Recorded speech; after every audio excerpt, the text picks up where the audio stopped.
The music at the Alpha House Mansion party was deafening, a relentless pulse of bass that rattled the crystal chandeliers and made conversation nearly impossible. But 17-year-old Leo Chun heard it anyway, that brief, telltale fizz. He was just a catering waiter, invisible to the crowd of wealthy teenagers who treated him like animated furniture.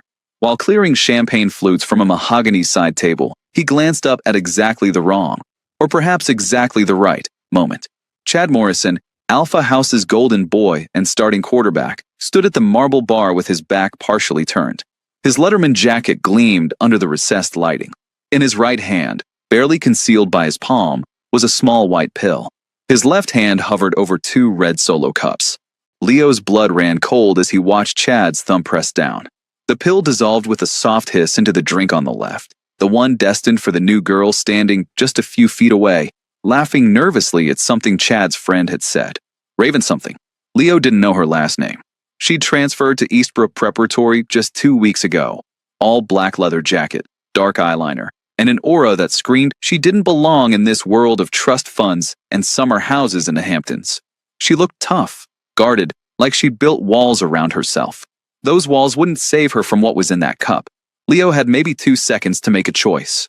He could shout, cause a scene, and get fired on the spot, losing the only job keeping his mother's medical bills from crushing them both. Or he could do something smarter. His hands moved before his brain could catch up.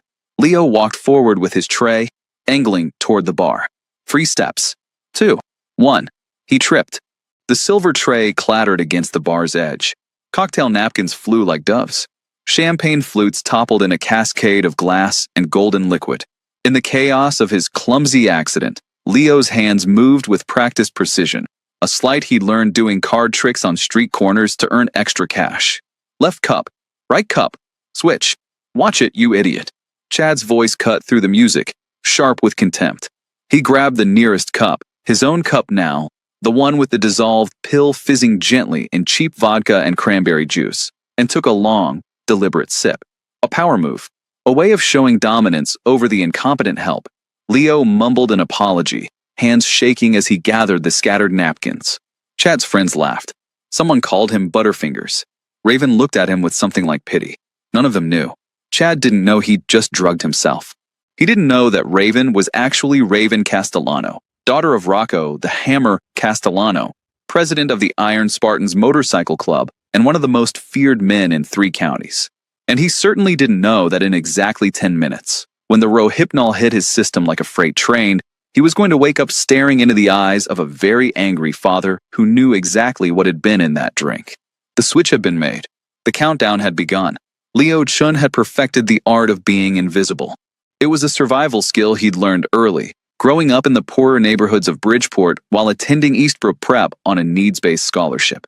At school, he kept his head down, avoided the social hierarchies, and focused on grades that might earn him a ticket out. At work, catering events for Elite Affairs, the high-end service company that paid just enough to cover his mother's prescriptions, he became even more adept at disappearing into the background. Rich people, Leo had discovered, didn't really see the help. You were a function, not a person. A hand that delivered drinks. A shadow that cleared plates. As long as you performed your role without disrupting their carefully curated reality, you might as well not exist. Tonight's party was a masterclass in invisible labor. The Alpha House Mansion sprawled across 3 acres of manicured Connecticut countryside, all stone columns and ivy-covered walls that screamed old money. The current residents, a rotating cast of Eastbrook's wealthiest students who'd rented the property for senior year, had transformed the great room into something between a nightclub and a Greek bacchanal. Colored lights pulsed in time with music that cost more in licensing fees than Leo's mother made in a month.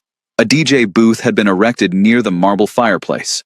The furniture, probably worth more than Leo's entire apartment building, had been pushed to the walls to create a makeshift dance floor.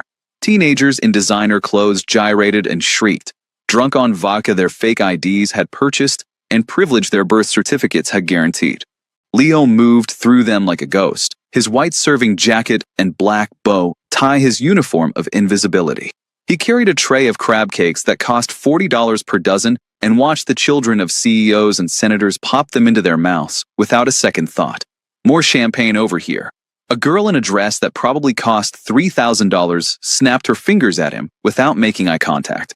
Leo nodded, retrieved a fresh bottle from the kitchen, and poured. She didn't say thank you. She never did. None of them did. That was fine. He wasn't here to make friends. He was here because his mother's medication cost $800 a month, and her disability checks covered maybe half of that. He was here because medical debt didn't care about his homework or his college applications or his dreams of becoming an engineer. He was here because invisible work still paid. Near the bar, Chad Morrison was holding court. Leo had seen Chad around campus.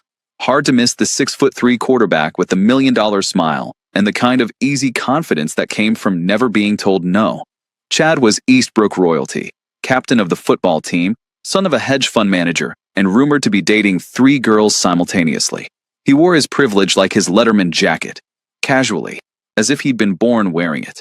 Tonight, Chad stood surrounded by his usual entourage, football players and cheerleaders who orbited him like moons around a planet. They laughed at his jokes with the kind of enthusiasm that suggested their social survival depended on it.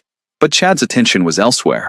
"Check out the new meat," Chad said, loud enough for his friends to hear, but quiet enough to maintain plausible deniability. He gestured with his cup toward the entrance of the great room. Raven Castellano stood near the doorway, looking like she'd wandered in from a different universe. While every other girl at the party wore cocktail dresses and heels, Raven had shown up in black jeans, combat boots, and a vintage leather jacket that had actually seen some road wear. Her dark hair was pulled back in a simple ponytail. No jewelry except for small silver studs in her ears. Minimal makeup. She looked, Leo thought, like someone who'd rather be anywhere else. "I called dibs," Chad announced, and his friends erupted in laughter. Leo felt his jaw tighten. He'd heard Chad say things like this before, treating girls like prey, like conquests to be claimed. It made his skin crawl, but what could he do? He was the help. Invisible. Disposable. Chad smoothed his hair, checked his reflection in the mirrored bar, and sauntered toward Raven with the confidence of someone who'd never been rejected. Leo turned away, focusing on his work. He had tables to clear, glasses to collect, and most importantly, a job to keep. Whatever happened next wasn't his business. Except he couldn't quite make himself believe that. Leo was clearing empanada plates from a side table when he heard Chad's voice rise above the music. "Just transferred, right? From where? Public school." The condescension dripped from every word. Leo glanced up despite himself. Raven stood with her arms crossed, a defensive posture that made her look smaller than she was. "Yeah, Bridgeport High." "Bridgeport." Chad's eyebrows shot up in exaggerated surprise. "Wow, that's rough. What made you want to slum it at Eastbrook?" One of Chad's friends, Tyler something, another football player, snorted into his drink. Raven's expression hardened. "My dad thought I should try something different." "Well, welcome to civilization." Chad flashed his trademark smile, the one that had probably charmed 100 girls before her. "Let me get you a drink. You look like you could use one." "I'm fine," Raven said, but Chad was already turning toward the bar, dismissing her refusal as if she hadn't spoken. Leo watched this exchange while pretending to arrange dirty plates on his tray. Something about Raven's body language bothered him. The way she kept glancing toward the exit, the way her fingers drummed against her crossed arms. She looked trapped. Chad returned with 2 red Solo cups, pressing one into Raven's reluctant hands. "Vodka cranberry. Trust me, it'll help you relax." Raven stared at the cup like it might bite her.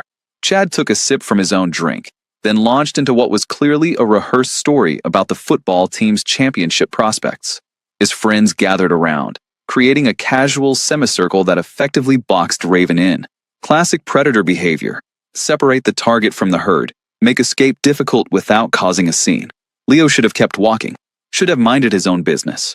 Instead, he found himself taking a circuitous route that would bring him closer to the bar, just to clear a few more glasses. That's all. Completely innocent.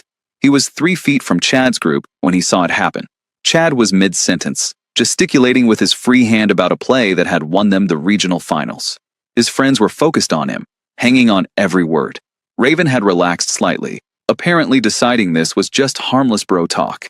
None of them noticed Chad's right hand dip into his jacket pocket. But Leo noticed. He watched Chad's fingers emerge clutching something small and white. Watched those fingers hover over the red Solo cup in his left hand. No, not his cup. Raven's cup. The one he'd set down on the bar while he told his story. Time seemed to slow. Chad's thumb pressed down. The white pill dropped into the cranberry red liquid with barely a sound. Chad picked up both cups smoothly, offering one back to Raven while keeping the other, the clean one, for himself. The dissolved pill fizzed. Just for a second. Just barely audible.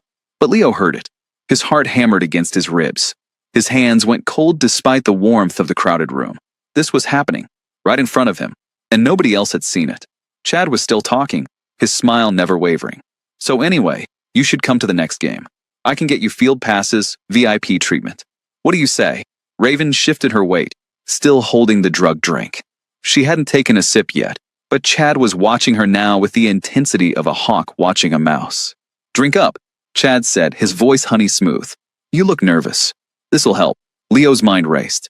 If he shouted right now, if he called Chad out in front of everyone, what would happen? Chad would deny it. Of course he would. And who would believe the scholarship kid in the waiter's uniform over the golden boy quarterback? Chad's father probably had lawyers on retainer. The school would get involved. Elite Affairs would fire Leo immediately to avoid the scandal. His family would lose the income they desperately needed. And Raven would still be in danger because men like Chad didn't stop. They just got more careful. No, shouting wouldn't work. But maybe something else would. Leo's eyes dropped to his hands, to fingers that had spent countless hours practicing card flourishes and coin tricks. Sleight of hand, misdirection, magic. He had maybe 5 seconds before Raven took that first sip. His hands moved, almost without conscious thought, adjusting the tray so he held it with one hand instead of two. He walked forward, angling toward the bar, his path seemingly random but actually calculated with precision. 3 steps.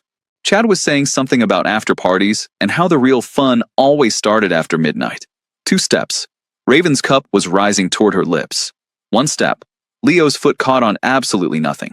The tray seemed to explode. Cocktail napkins spiraled through the air like confetti. Empty champagne flutes toppled and rolled, their crystal song cutting through the bass-heavy music. A decorative ice bucket wobbled and spilled, sending cubes skittering across the hardwood floor. Leo himself stumbled forward, arms windmilling for balance, and crashed into the bar with a resounding thud that drew every eye in the immediate vicinity. Jesus Christ! Tyler jumped back as ice cubes bounced off his expensive sneakers. What the hell, man? Another voice from the growing circle of attention, but Leo wasn't looking at them. His eyes were locked on the bar where 2 red solo cups sat side by side, separated by maybe 8 inches. In the chaos of his fall, as people stepped back and cursed and laughed at the clumsy waiter, Leo's hands moved. It was a trick he practiced 10,000 times with playing cards and coins. The French drop, the 2-card Monty.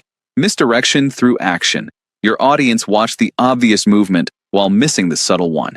His left hand shot out to steady himself against the bar. Big movement. Obvious. Everyone saw it. His right hand, hidden behind his falling body, reached for the cups. Small movement. Invisible. Grab. Lift. Switch. Set down. 1 second. Maybe less. The cups were in different positions now, but who would notice? Who was paying attention to the exact placement of drinks when a server had just face-planted into a bar? Watch it, you idiot. Chad's voice cracked like a whip. He stepped forward, his face flushed with anger. Do you have any idea how much these shoes cost? Leo scrambled to his feet, hands raised in apology. I'm so sorry. I'm so sorry. I don't know what happened. What happened is you're a clumsy piece of... Chad bit off the insult, suddenly aware of Raven watching. He smoothed his expression back into something approximating charm, though his eyes remained cold. Just get out of here before you break something else. Yes, sir. Sorry, sir. Leo grabbed his tray and began gathering the scattered napkins and ice cubes, playing the role of the chastened employee.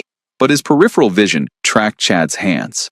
Chad turned back to Raven, and his fingers closed around the nearest red solo cup. The one on the right. The one that had been on the left 30 seconds ago.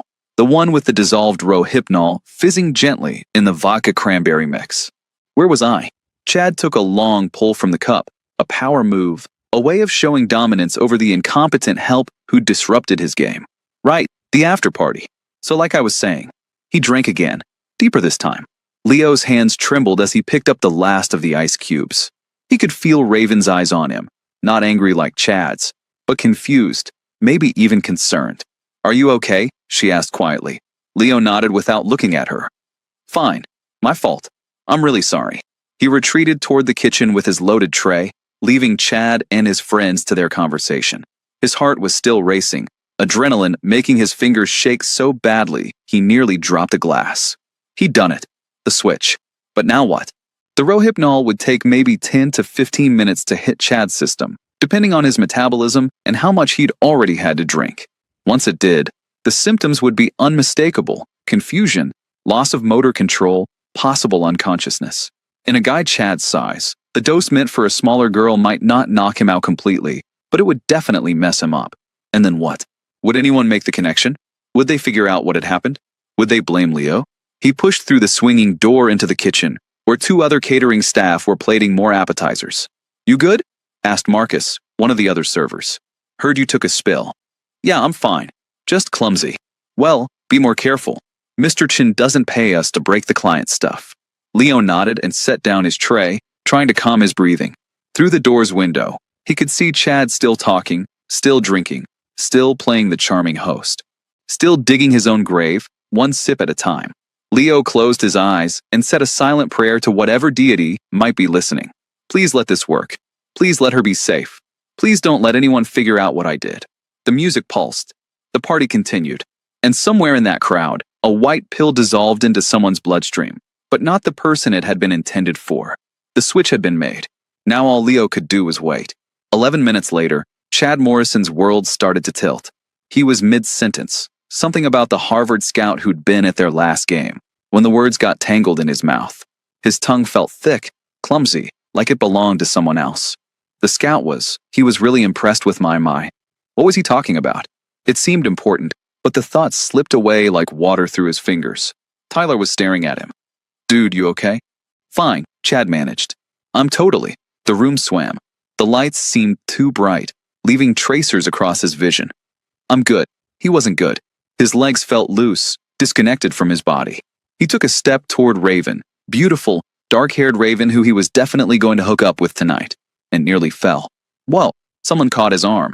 "Chad, seriously, are you drunk?" "Not drunk." The words came out slurred.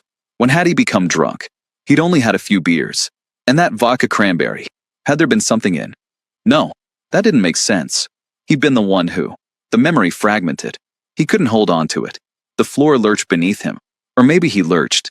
Hard to tell. Everything was moving now.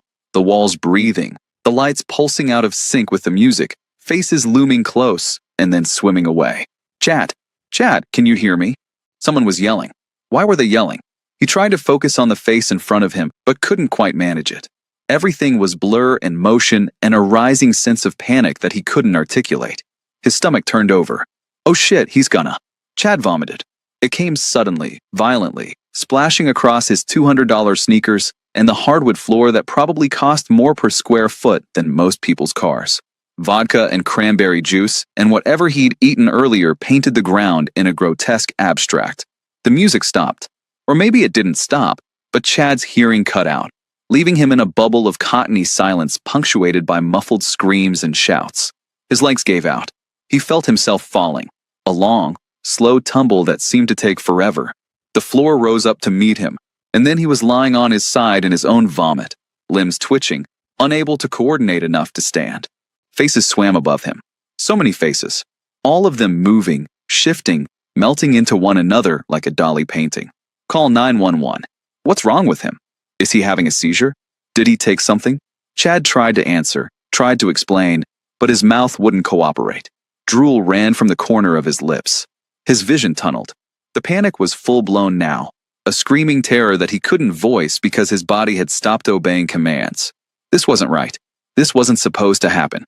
He was Chad Morrison, captain of the football team. Untouchable. This happened to other people. To losers. To victims. The word floated through his fragmenting consciousness, carrying a terrible irony he almost grasped before it slipped away. Darkness crept in from the edges. Sounds became more distant. He was aware of being moved, lifted, carried. Voices argued above him, but the words were just noise now. His last coherent thought before consciousness abandoned him completely was a question. What was in that drink? The party descended into chaos. Some people fled immediately, not wanting to be associated with whatever was happening. Others pulled out phones, recording everything with the cold detachment of spectators at a car crash. A few, the ones who actually knew CPR or had some vestigial sense of responsibility, tried to help. Chad lay on the floor, breathing but unresponsive, his expensive clothes soaked with vomit and spilled drinks. Tyler stood over him, face pale. He was fine 10 minutes ago. He was totally fine. What the hell happened? He's been drugged, said Madison, one of the cheerleaders, her voice shrill with panic. Oh my God, someone drugged him. Drugged? By who? I don't know. But look at him. That's not just drunk. The accusation hung in the air, and Leo felt it before anyone said his name. Felt the weight of dozens of eyes swiveling toward the kitchen where he stood frozen in the doorway. Tyler's head snapped up. His eyes locked on Leo. You. What? Leo's voice came out small, strangled. You. Tyler pointed, his finger trembling with rage.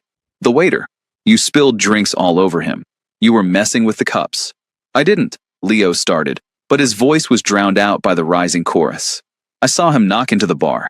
He could have put something in Chad's drink. Oh my God, you think he poisoned him? Leo's blood turned to ice. This was the nightmare scenario he'd been afraid of, but worse, so much worse, because they weren't even close to the truth. I didn't do anything, he protested. I just tripped, I swear. Bullshit.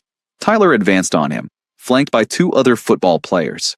Chad was fine until you showed up. That's not. Please, you have to listen. But they weren't listening. They were angry, scared, looking for someone to blame. And Leo was perfect. The outsider, the scholarship kid, the help who didn't belong. Tyler grabbed Leo's collar and slammed him against the doorframe. What did you give him? Nothing. I swear I didn't. A fist crashed into Leo's stomach. The air exploded from his lungs. He doubled over, gasping, and another blow caught him on the side of the head. Tyler, wait. Madison's voice, uncertain now. He tried to kill Chad. Tyler roared. Grab him. Hands seized Leo from multiple directions.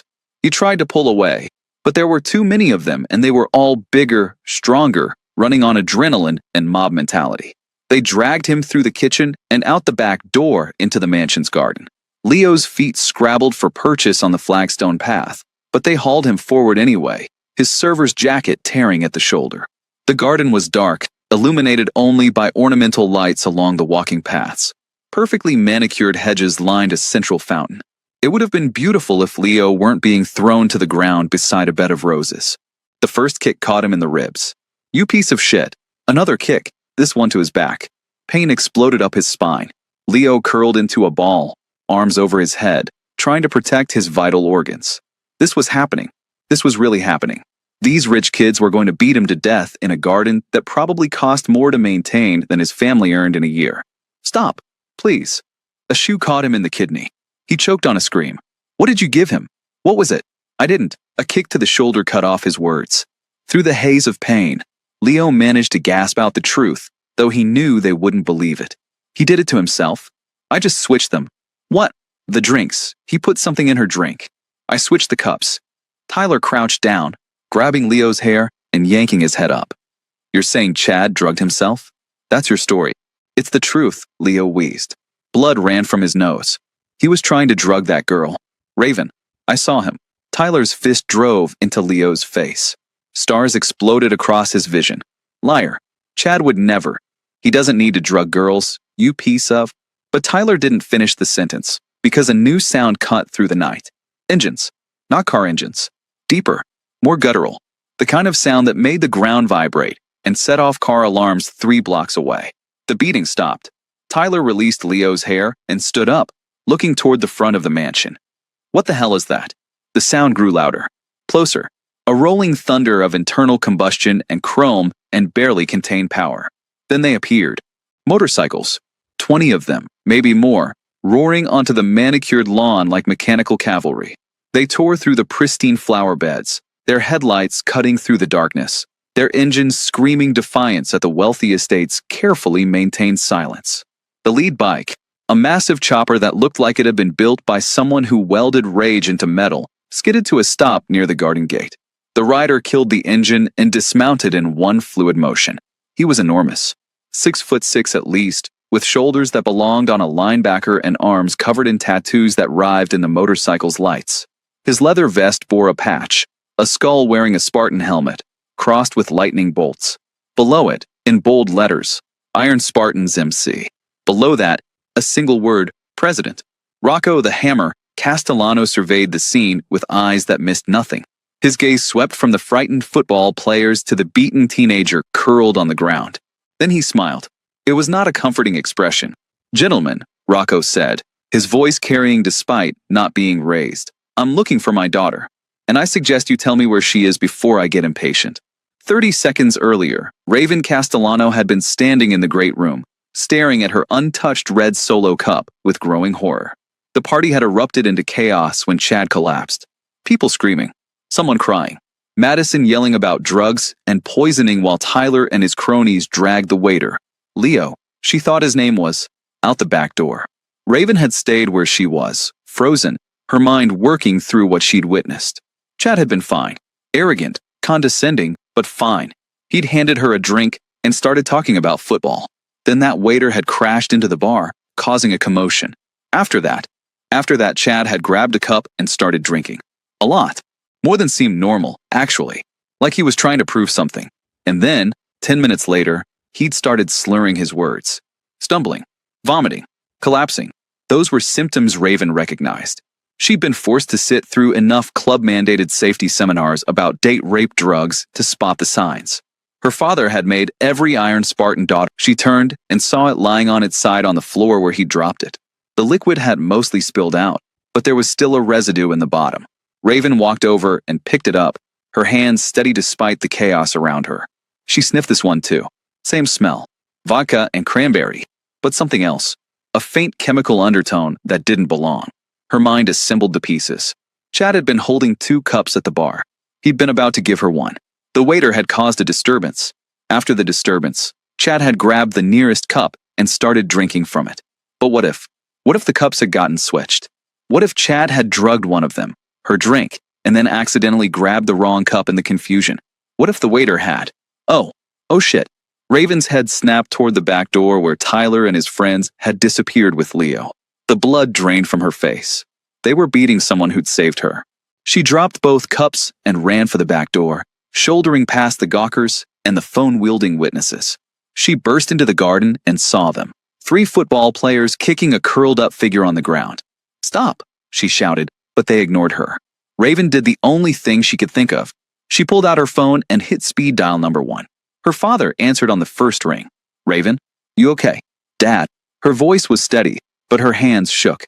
"I need you at this address. Now, bring the club." "What happened? Are you hurt?"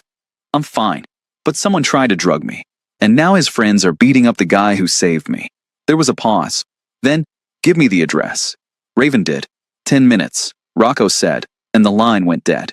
She looked at the scene in front of her, Tyler raising his fist for another blow, the other 2 holding Leo down. Her father would be here soon, but soon might not be fast enough. Raven ran forward and grabbed Tyler's arm. "I said stop." Tyler shook her off. "Stay out of this. You don't understand. He didn't drug Chad. Chad drugged himself. He was trying to." "Bullshit." Tyler's face was red with rage. "You're protecting this piece of..." The sound of engines cut him off.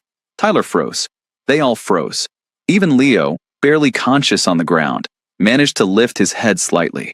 The Iron Spartans had arrived. Raven watched her father dismount from his bike and felt something in her chest unclench.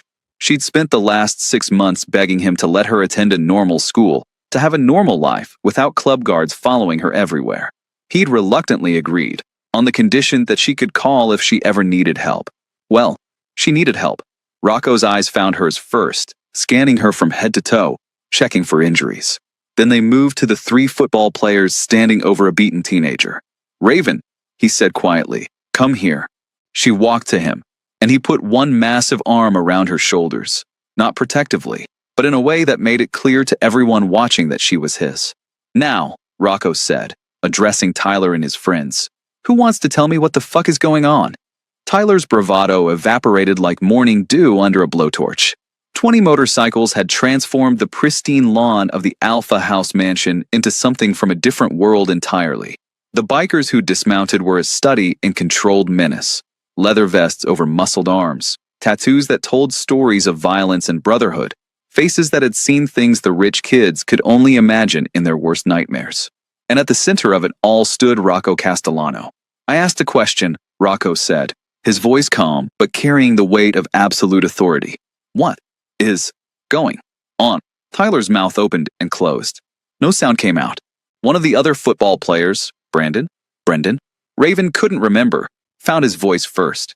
That guy poisoned our friend. You were just beating the shit out of someone half your size. 3-on-1. Rocco's expression didn't change. That about right. He drugged Chad. Tyler finally managed. We saw him mess with the drinks.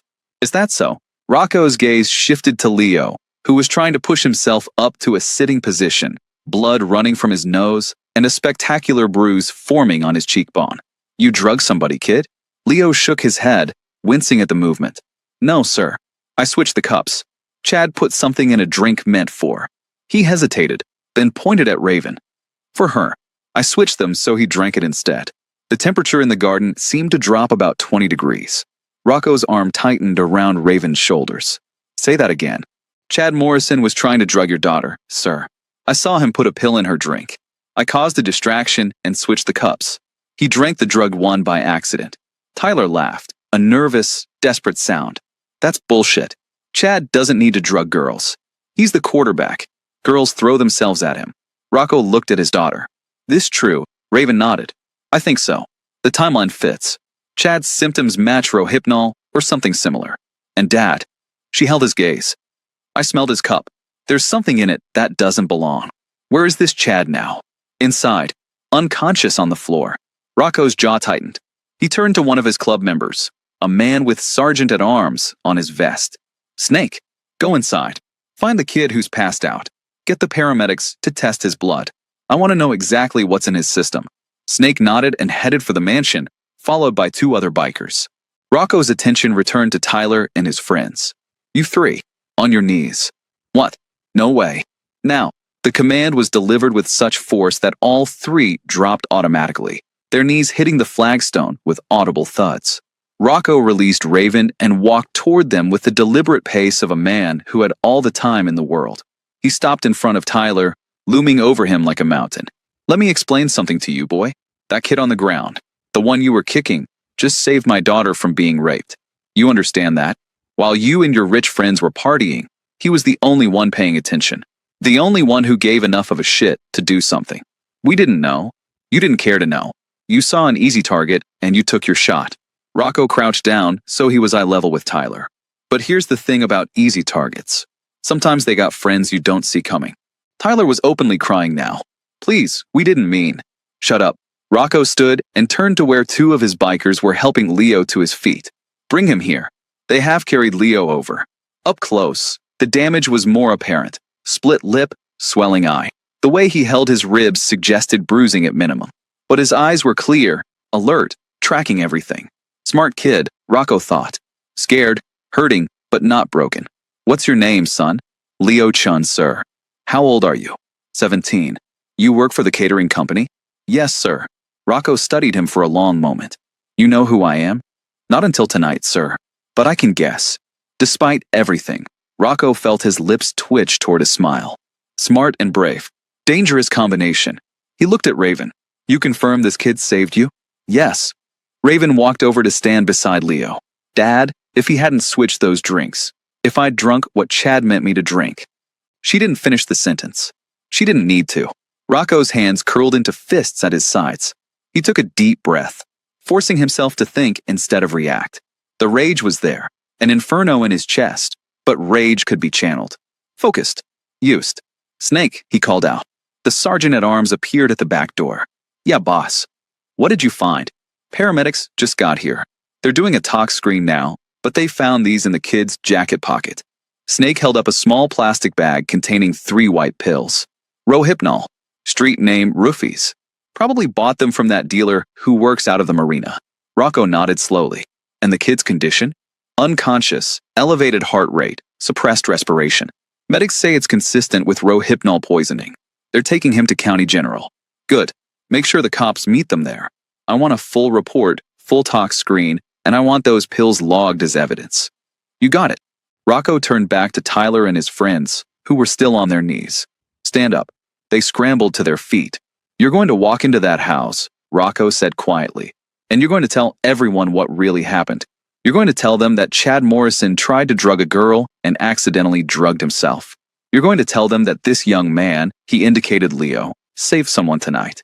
And then you're going to sit down and wait for the police to arrive, and you're going to tell them the exact same story.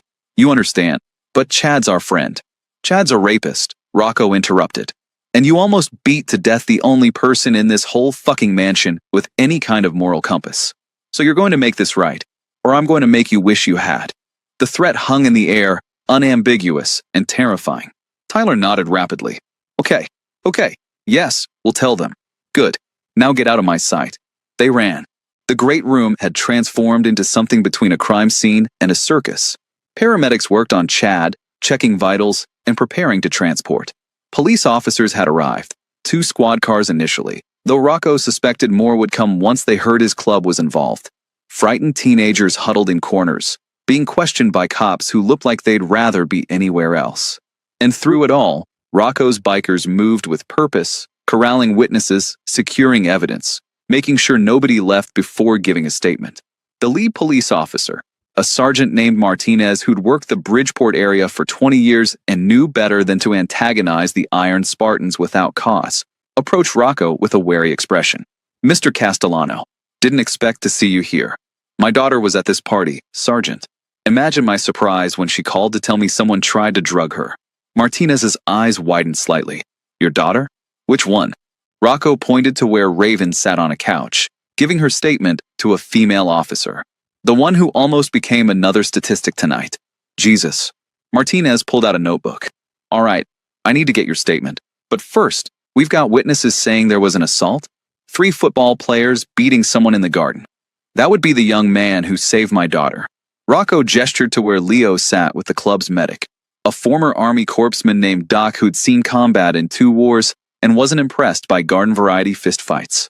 Leo Chun, 17, works for Elite Affairs Catering. He witnessed the attempted drugging, switched the drinks so the perpetrator poisoned himself instead. Martinez blinked. The kid drugged himself? Accidentally, yes. And then his friends decided the catering waiter must have done it, so they dragged him outside for a beating. I'll need to talk to the Chin kid. After Doc's done with him. He's hurt. Is he pressing charges against the 3 who assaulted him? Rocco smiled. Why don't you ask him? Martinez approached carefully, notebook ready. Leo looked up as he arrived, one eye already swollen shut, butterfly bandages on his split lip. Mr. Chin, I'm Sergeant Martinez. I need to ask you some questions about tonight. Okay. Leo's voice was steady despite the pain he must be feeling. Can you walk me through what happened? Leo did, starting with the moment he saw Chad drop the pill and ending with the Iron Spartan's arrival. He spoke clearly, without embellishment, sticking to facts. Martinez took notes, occasionally asking for clarification. When Leo finished, Martinez flipped back through his notebook.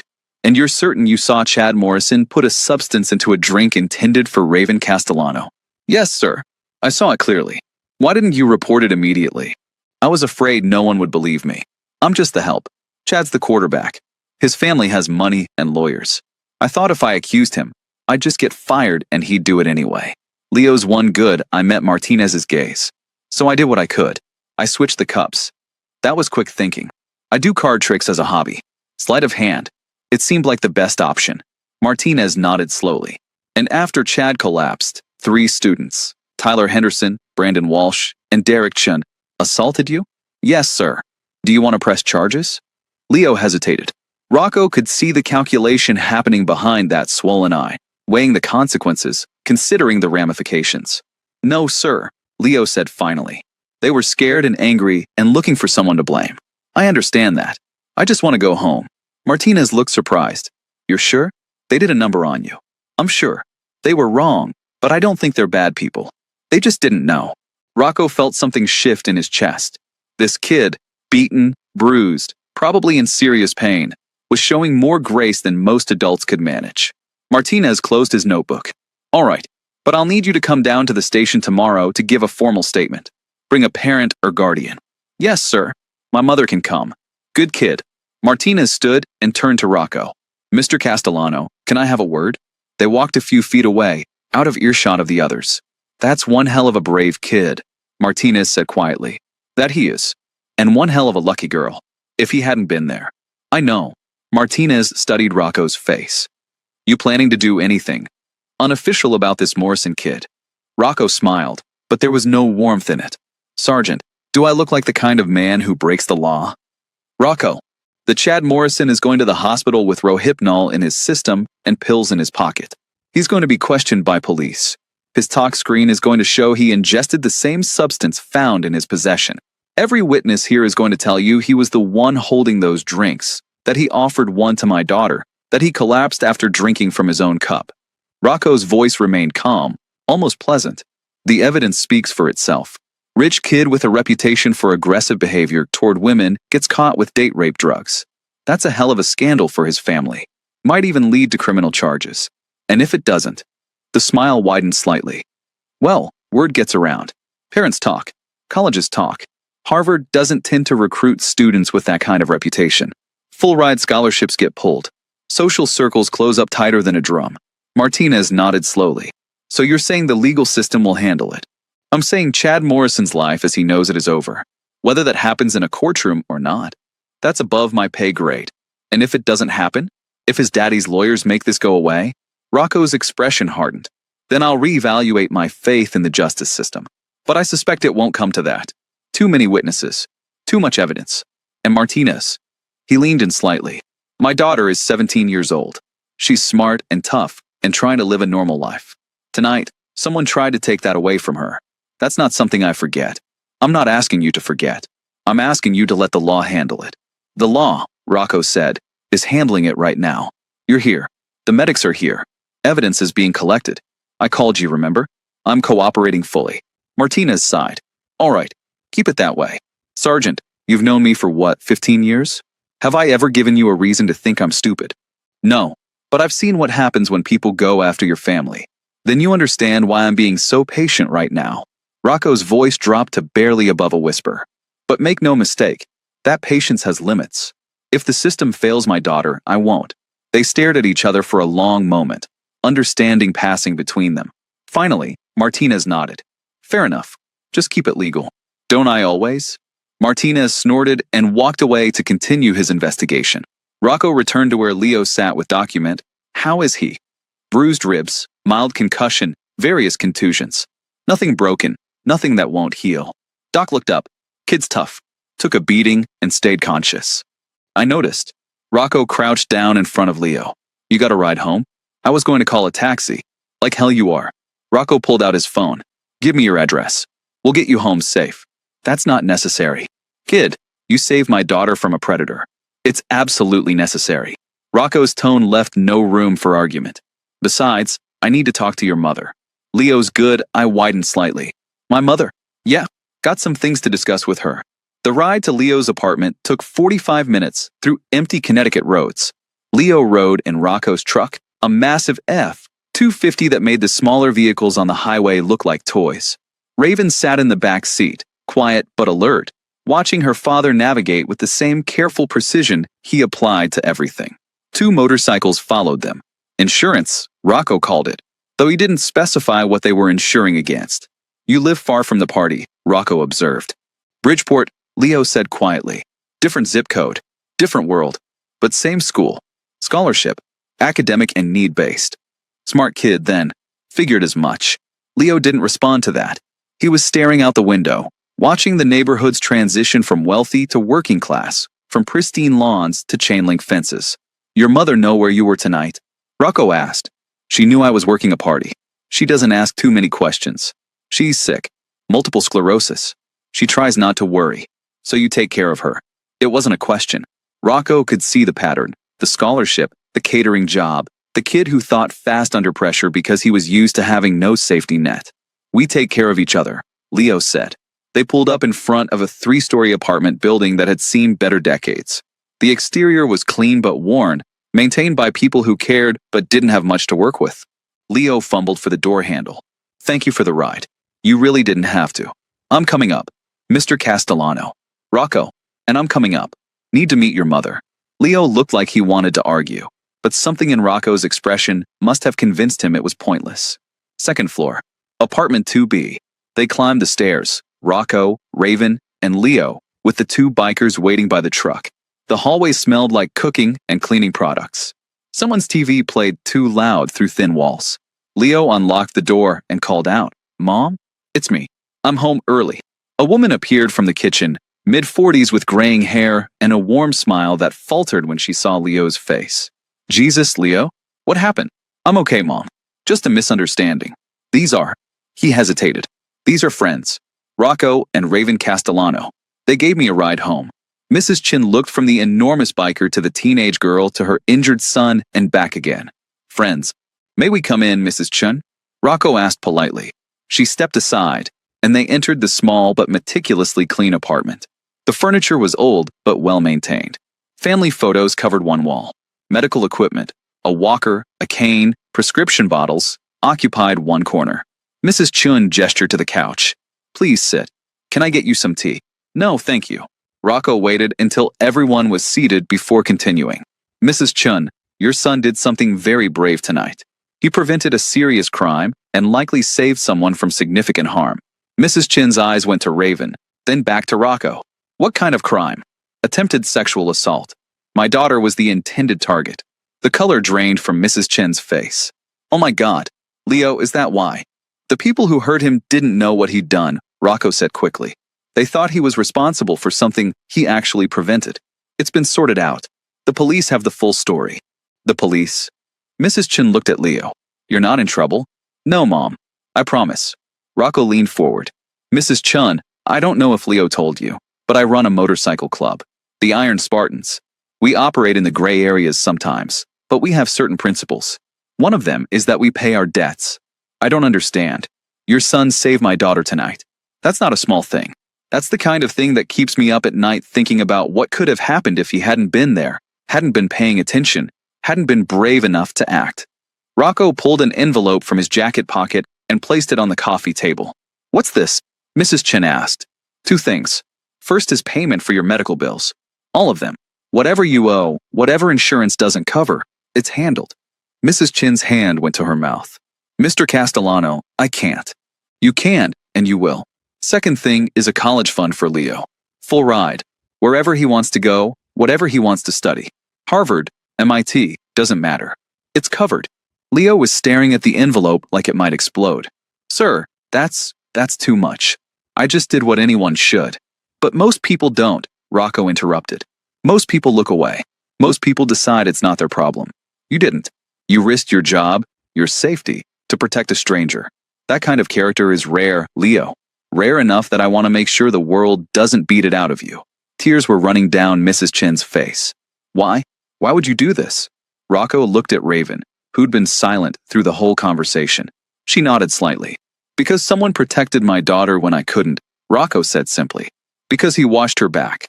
And in my world, that means he's family now. The Iron Spartans take care of family." "I don't know what to say," Mrs. Chin whispered. "Say you'll let your son accept this. Say you'll let me sleep at night knowing I did right by the kid who saved my little girl." Mrs. Chin looked at Leo, who looked overwhelmed and uncertain. "It's okay, Mom," Raven said quietly, the first words she'd spoken since they arrived. "My dad doesn't do this lightly. He's not asking for anything in return. We just want to say thank you for being there when it mattered." Mrs. Chun wiped her eyes and reached for the envelope with shaking hands. Later, after they'd left, after Mrs. Chun had held Leo and cried and thanked God and asked him to tell her the whole story 3 times, after she'd finally gone to bed exhausted by emotion and relief, Leo sat in the dark living room staring at the envelope. Inside was a cashier's check for an amount that made his hands shake, and a business card with a phone number and 6 words written on the back. "You ever need anything, call Rocco." Monday morning at Eastbrook Preparatory Academy arrived with the weight of consequence. The news had spread over the weekend like wildfire through dry grass. Chad Morrison, quarterback, golden boy, son of privilege, had been arrested at County General Hospital on charges of possession of a controlled substance and attempted sexual assault. His tox screen had shown Rohypnol in his system. The pills in his jacket matched the chemical signature. His father's high-powered lawyers were already working the case, but the evidence was damning. More importantly, the story was public. Social media had done what it did best, turned a private scandal into public spectacle. Screenshots of police reports. Photos of Chad being wheeled into the hospital. Witness statements from partygoers who'd suddenly remembered seeing him be overly aggressive with girls at previous parties. The narrative had shifted. The golden boy had become the predator, and Leo Chun had become something else entirely. He walked through the main entrance Monday morning aware of the eyes on him. The whispers. The pointing. That's him. The waiter who saved that girl. Did you see his face? Someone said 3 guys beat him up. Leo kept his head down, heading for his locker. The bruises had darkened over the weekend. Spectacular purples and yellows that made him look like he'd gone 10 rounds with a professional boxer. His ribs were taped. Walking hurt. Breathing hurt. But he was alive. And more importantly, Raven Castellano was safe. He was loading textbooks into his bag when he felt the presence behind him. He turned slowly, wary of ambush, and found Tyler Henderson standing there. Tyler looked rough. Dark circles under his eyes. Hair unwashed. The cocky confidence that had defined him was completely absent. "Leo," he said quietly, "can we talk?" "About what?" Leo's voice was flat. "About Friday night. About everything." Tyler glanced around the crowded hallway. "Not here. After school." Leo considered saying no. Considered telling Tyler to go to hell. But something in the other boy's expression, genuine remorse, maybe, or at least the beginning of it, made him pause. "Library. 4 o'clock." Tyler nodded and walked away. The rest of the day passed in a strange blur. Teachers who'd never acknowledged him before asked how he was feeling. Students he'd never spoken to wanted to know the story. The principal called him into the office, not to punish him, but to inform him that the school would be implementing new safety protocols at student events. And through it all, Leo felt the weight of Rocco's envelope in his backpack. The check that represented more money than his family had seen in years. The promise of a future he'd barely let himself dream about.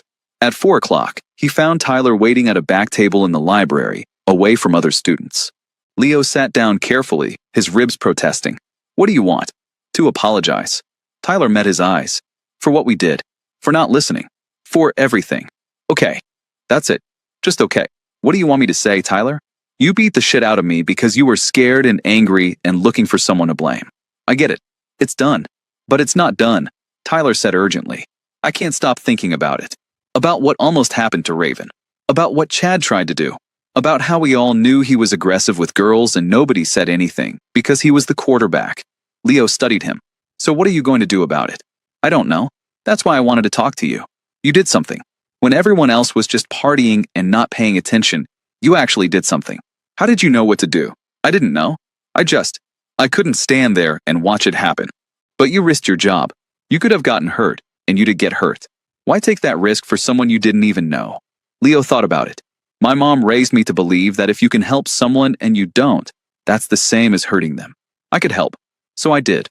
Tyler looked down at his hands. "I wish I'd been paying attention. I wish I'd seen what Chad was doing. I wish I'd been the one to do something instead of beating up the guy who actually had the courage." "You can't change what happened," Leo said. "But you can decide what you do next time." "There won't be a next time. Chad's done. His scholarship's gone. Harvard rescinded his admission. His family's trying to fight the charges, but..." Tyler shook his head. "Everyone knows now. About all the girls he pressured. The ones who were too scared to say anything before. They're coming forward now." "Good. Is it? I mean, yeah, he deserves it, but we were his friends. We should have known. We should have stopped him years ago." "You know now?" Leo said simply. "That's a start." They sat in silence for a moment. "The thing is," Tyler said finally, "I can't stop thinking about what you said. When we were hitting you, you said Chad put something in her drink and you switched the cups. Yeah, we should have believed you. But we didn't because you're the scholarship kid and he's the quarterback. Because of who you are versus who he is. And that's fucked up." "It is," Leo agreed. "So how do I fix that? How do I fix being the kind of person who judges people that way?" Leo stood up, wincing at the pain in his ribs. "You already started. You're here. You're asking. That's more than most people do. That's not enough. Maybe not. But it's something." Leo shouldered his backpack carefully. "I forgave you, Tyler. For the beating. I'm not pressing charges. But that doesn't mean we're friends. That's something you have to earn." "I know. I will. I promise." Leo nodded and walked toward the exit. At the door, he paused and looked back. "Tyler, if you really want to make a difference, pay attention. The next time you see something wrong, do something about it. Don't wait for someone else to be the hero." The weeks that followed were strange. Leo's injuries healed slowly, the bruises fading from purple to yellow to finally disappearing. His ribs stopped hurting when he breathed. The swelling in his eye went down. But other things changed too. He was no longer invisible. Students nodded at him in the hallways. Teachers knew his name. He got invited to study groups and movie nights and parties. Actual social inclusion, not just tolerance. Tyler kept his word. He showed up to tutor elementary kids on Saturdays, something Leo had been doing for months. He stopped hanging out with Chad's old crowd. He started paying attention. The charges against Chad Morrison moved forward. His family's lawyers managed to reduce some counts, but the evidence was overwhelming. He would face trial. He would likely face conviction. And even if he didn't, his reputation was destroyed beyond repair. Raven returned to Eastbrook, but with a new arrangement. Her father's club would maintain a discreet presence. 2 bikers, rotating shifts, always somewhere nearby, but never intrusive. Just watchful. She and Leo became friends. Not romantic. She made it clear she needed time to process what had almost happened, and he respected that. But they ate lunch together, studied together. She taught him to ride a motorcycle. He taught her card tricks. And every Sunday, Rocco's truck would pull up outside Leo's apartment building. He'd come upstairs, sit with Mrs. Chun, drink tea, and ask about Leo's grades and his college plans and his mother's health. He never asked for anything in return, never made it feel like debt, just family. 3 months after the party, Leo received his acceptance letter from MIT. Full ride, everything covered. He called Rocco immediately. I got in. MIT. They gave me everything, tuition, room and board, even a stipend for books. That's great, kid. I'm proud of you. But the money you gave us is yours. For your mom's medical bills, like I said, or for graduate school, or for whatever you need. It's not contingent on anything, Leo. It's a thank you. Nothing more. I don't know how to thank you. You already did. You protected my daughter. That's worth more than any amount of money. Leo was quiet for a moment. Rocco, can I ask you something? Shoot. That night, when you showed up at the party, you said something about family. About how the Iron Spartans take care of family. Yeah. So, did you mean that? About me being family now. Rocco's voice softened. Kid, you watched my daughter's back when I couldn't. You put yourself at risk to keep her safe. In my world, that makes you blood. So yeah, I meant it. You need anything at all, you call. Day or night. The club's got your back now. Always will. Thank you. No, Leo. Thank you. The final Monday of the school year, Leo walked into Eastbrook for the last time as a high school student. He'd made it. Against all odds, against every obstacle, he'd survived 4 years in a world that wasn't built for people like him. And in the process, he'd discovered something important. Invisibility was a choice. He'd been invisible because it was safe, because it kept him from being a target.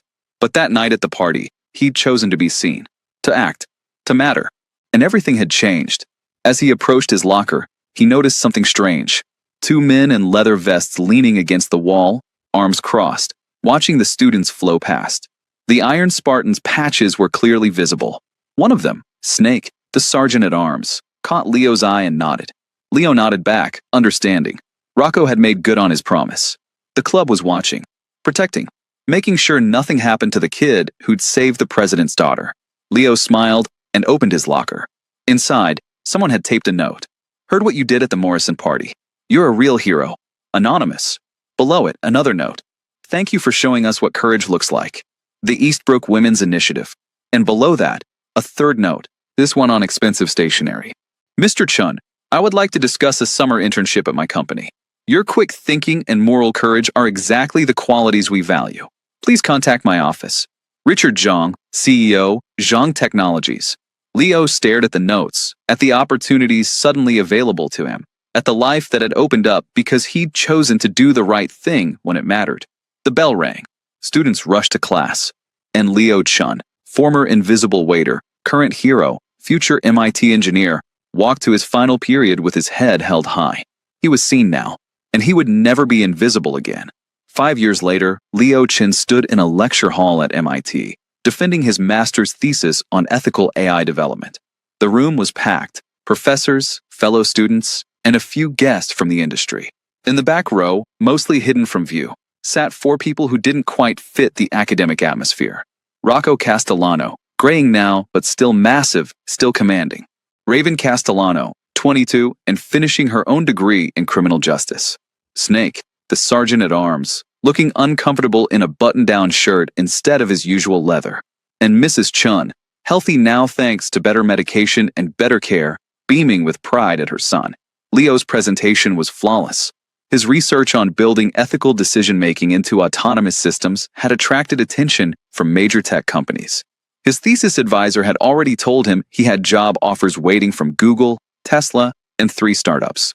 But when the defense ended and the congratulations began, Leo's eyes found the back row. Rocco stood and gave him a subtle thumbs up. Raven blew him a kiss. Snake nodded, the closest thing to emotion the stoic biker ever showed. And his mother cried happy tears. Later, at the small celebration dinner, Rocco raised his glass. To Leo, the kid who saw something wrong and did something about it. The kid who showed us all what real courage looks like. The kid who became family. To Leo, everyone echoed. Leo felt his throat tighten with emotion. I wouldn't be here without you. Any of you. You gave me a chance when I had nothing. You believed in me when I barely believed in myself. You earned it, Rocco said simply. Every bit of it. You earned it that night when you chose to act instead of looking away. Everything that came after. That's just the world recognizing what we already knew. That you're someone special. Raven smiled. Plus, you saved my life. That helped too. Everyone laughed. As the dinner continued, as the conversation flowed and the future stretched out bright and promising before him, Leo thought about that night 5 years ago. The party, the drug drink, the switch, the beating, the arrival of the Iron Spartans, the moment that had changed everything. He'd been invisible then, just another scholarship kid trying to survive in a world that didn't see him. But he'd chosen to be seen, chosen to act, chosen to risk everything for a stranger. And in doing so, he'd found more than just gratitude or reward. He'd found family. He'd found purpose. He'd found himself. Leo raised his own glass. To second chances. And to the people who give them. To second chances, they echoed. Outside, motorcycles lined the street. 20 Iron Spartans who'd come to celebrate one of their own. The Keeper. The kid who'd proven that heroism didn't require a leather vest or a bike or a patch. Just courage. And conscience. And the willingness to do what was right, even when it was hard. Especially when it was hard.